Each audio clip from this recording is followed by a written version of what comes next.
E hoje faremos um dos onigiris mais tradicionais do Japão, o yaki onigiri. Uma colher de chá de atum enlatado, um pouquinho de maionese, de preferência a maionese Kewpie, que é muito bom. Misturar.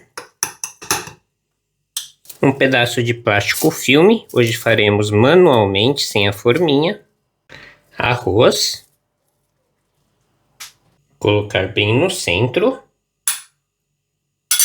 E cobrir com arroz.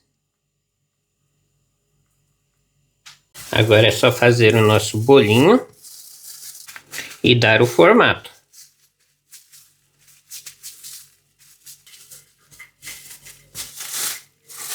Só abrir. Preparar o nosso molho. Aqui uma colher de chá de miso, pode ser wakamiso ou shiromiso.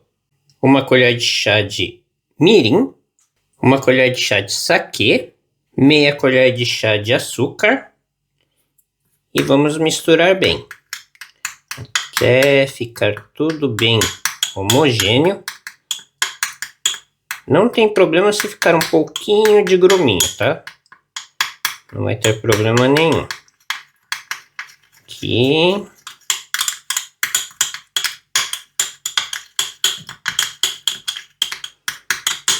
Prontinho.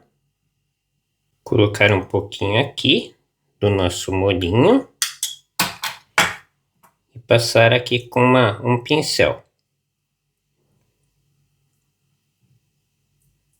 Aqui em uma frigideira, só um pouquinho de óleo. Espalhar com papel toalha. E colocar o onigiri. Fogo médio. Agora do outro lado aqui também. Miso. Espalhar bem. E deixar dourar. Deu uma douradinha. É só virar para o outro lado.